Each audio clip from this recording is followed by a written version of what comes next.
Hey guys, how's it going? For the next couple of videos, I'm actually going to be doing a series of sorts, as I'll be making a video on each theatrically released Spider-Man film. As the title suggests, I'll be starting things off with Sam Raimi's first Spider-Man, which celebrated its 20th anniversary just last year.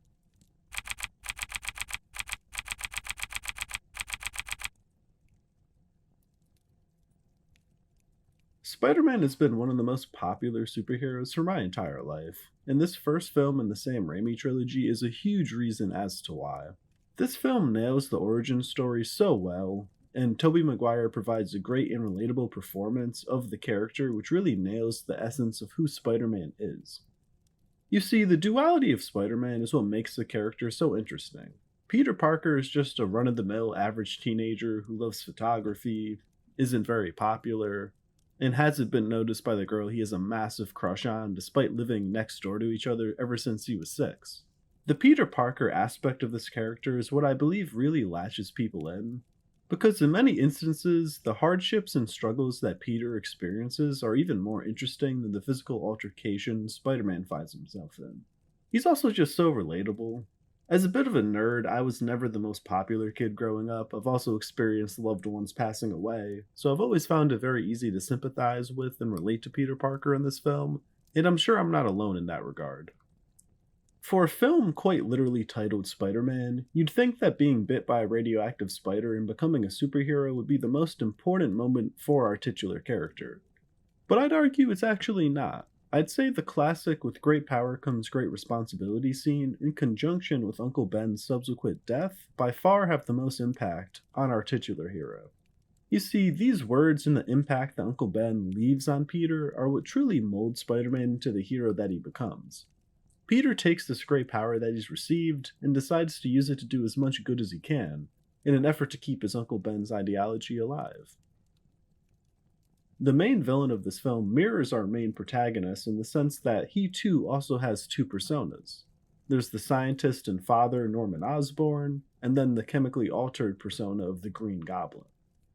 Though in the case of our antagonist, the chemically altered version of him is not sound of mind, and opts to seek power with a blatant disregard to any possible responsibility his newfound powers may come with.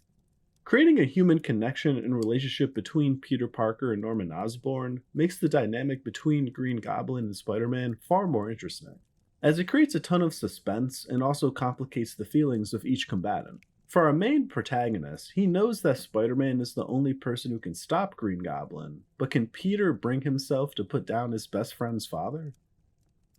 Norman Osborn experiences his own tragic event when his company is essentially sold against his will, and he's being forced to resign from his role at Oscorp.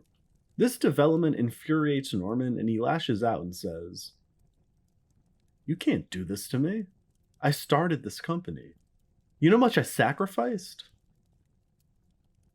Rather than internalizing this hardship, learning from it, and bettering himself as a result, Norman opts to use the power he's been given to unleash chaos and havoc on not only those who did him wrong, but on innocent bystanders who are just enjoying the Oscorp Unity Day festival. This use of his newfound powers creates a perfect contrast between Spider-Man and Green Goblin. One is committed to helping others, and the other is worried about his own self-interest. The Green Goblin serum has essentially taken all of Norman's worst traits and brought them to the forefront of his mind, as he indulges on his new power that he possesses. Though definitely out of his mind, Green Goblin is not without reason. In fact, we see him attempt to sway Spider-Man to his side of things in perhaps the best scene in the entire film, where he tells Spider-Man, "I chose my part. You chose the way of the hero, and they found you amusing for a while, the people of this city. But the one thing they love more than a hero is to see a hero fail, fall, die trying. In spite of everything you've done for them, eventually they will hate you. Why bother?"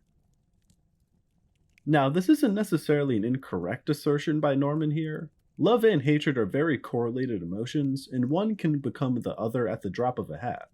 But Peter simply replies to all this by saying, "Because it's right." And that right there is the moral line between hero and villain. Both have great power, but one uses it with responsibility in mind, and the other uses them to avoid his personal responsibilities and lash out against them. The final battle between the two is physical, brutal, and well choreographed. I also have always loved the way in which the Toby Spider-Man suits get torn up during fight scenes. I think it really sells the physicality and danger of the fights, and the fact that the suit is homemade and probably not the sturdiest of materials, which is a great reminder that Spider-Man is just an average teenager underneath the suit. And in the final climactic moment between Spider-Man and Green Goblin, Peter acknowledges he did have a father, and his name was Ben Parker. And it is truly Uncle Ben's words of wisdom that help guide him to becoming the hero that he is by the close of this film. All in all, this film serves as a great introduction to both this trilogy and the character of Peter Parker, as it builds the duality of his character well and presents him with a fantastic, ruthless villain who has personal ties to Peter Parker. If you enjoyed this breakdown of Spider-Man and are interested in further explorations of screen stories, please feel free to drop a like and subscribe. And if you feel like I missed anything, I'd love to hear your thoughts in the comments.